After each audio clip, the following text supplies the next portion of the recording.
lawmakers will be back in session tomorrow with the Republican legislature poised to overturn another veto from Governor Eric Holcomb dealing with the emergency powers belonging to local health departments. Another bill limiting the governor's emergency powers and allowing the legislature to call itself into session has led to a lawsuit and a legal battle between the GOP-controlled legislature, the sitting Republican governor, and Republican Attorney General Todd Rokita. Kayla Sullivan has the latest. The Indiana Constitution says the governor has the power to call a special legislative session. However, it doesn't say whether the General Assembly can or can't. So legislators passed a law allowing them to bring themselves back to the State House during a public emergency. The governor vetoed it, saying it was unconstitutional. Lawmakers voted to override him, leaving the governor with one last option, a lawsuit. Ultimately, courts are the ones who say what the constitutions mean in our system. Now, Attorney General Todd Rokita has moved to strike the lawsuit. During an interview in November, he expressed his support for lawmakers to be able to call themselves into session during an emergency. Our emergency declaration law, which is being used for these different executive orders, was never meant for a pandemic that has lasted as long as this. So under our Constitution, the leaders who are most accountable to the taxpayers and voters and citizens of the state are found in the legislative branch. The governor's office asked Rokita's permission to hire outside counsel for the lawsuit. He denied it and now is trying to block it from going to court. Rokita stresses this litigation would set a precedent for branches to sue one another at the expense of taxpayers over abstract disagreements. However, IU constitutional law expert Beth Cates says that's not what's happening here. This lawsuit involves a very rare situation in which the governor is saying the legislature effectively rewrote the state constitution to give itself one of the governor's exclusive powers. And it's not like anyone can sue over the constitutionality of this law. They have to have proven standing that they're directly impacted. Kate says the governor has that. I think the governor just goes ahead and responds to the motion that's been filed by the Attorney General. From the Indiana State House, I'm Kayla Sullivan.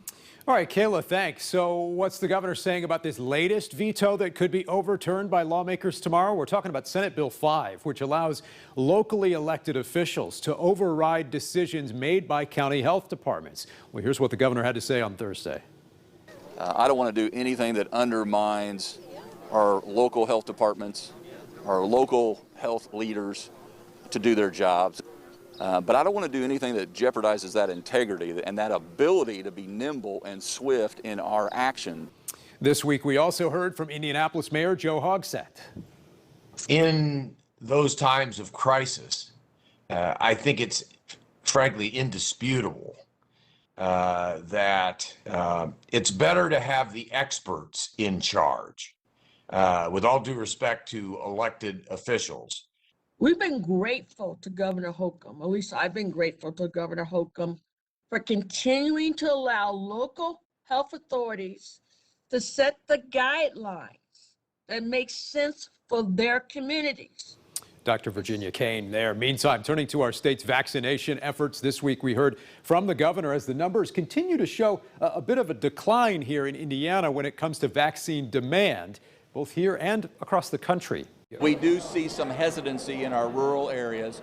What we have sought to do as a state is remove any barrier, make it convenient, make it quick, make it fast.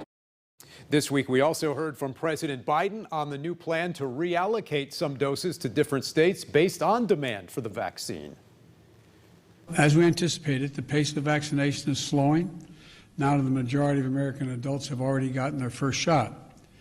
But we're still vaccinating millions of Americans every day.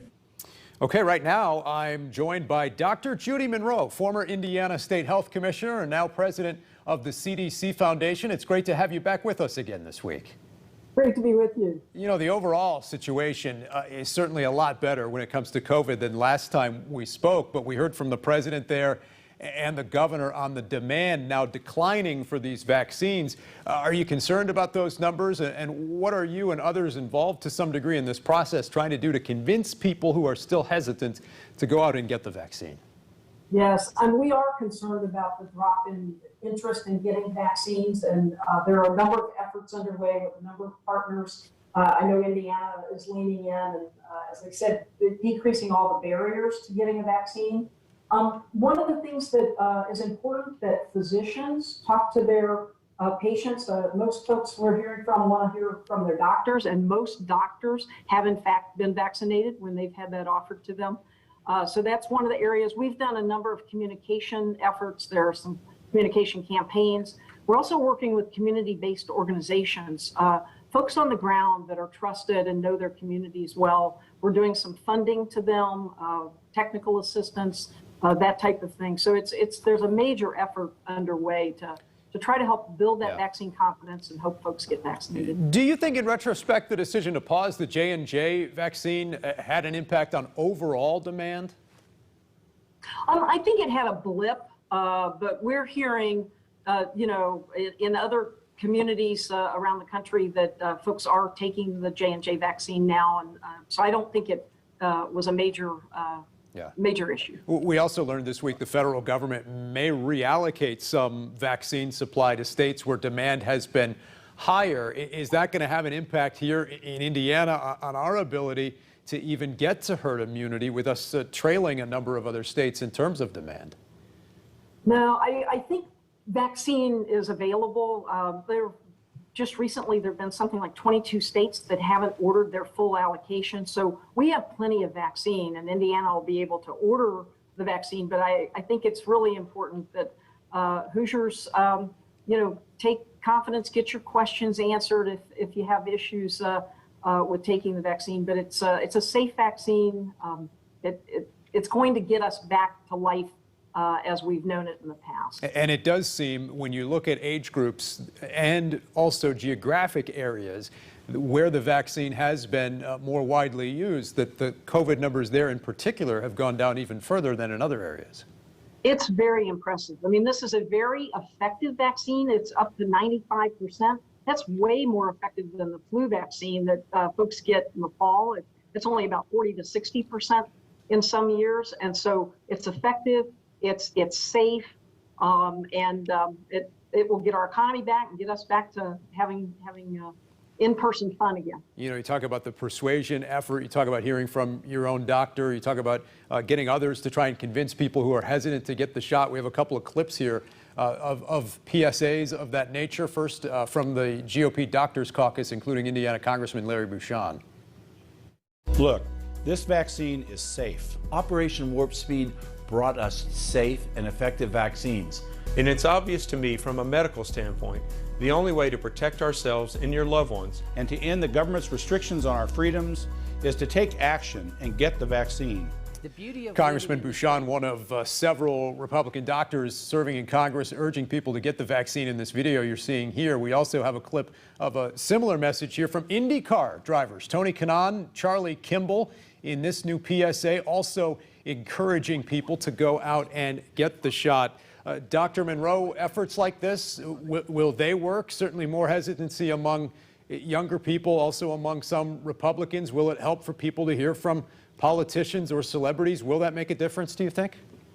It will reach some individuals, certainly, and I really appreciated the messages that you just played. They were spot on. But I think for most people, honestly, want to hear from their doctor or their family or their friends. And one thing that I think is quite powerful is when you talk to someone that's been infected by COVID, especially with the long-term side effects. It's pretty tragic what's happened to so many people that have either lost their lives or had these chronic long-term consequences. So certainly, hope folks get vaccinated. Okay, that's the message, bottom line. Dr. Monroe, thank you so much again for being with us. We certainly appreciate it. Thanks again. Thanks. Well, coming up next this Sunday in Focus, we're talking about the Indiana impact of the President's American Families Plan. We'll hear from state lawmakers on both sides of the aisle, and we'll talk with our panel about the potential for Governor Holcomb's latest veto to be overturned tomorrow at the State House.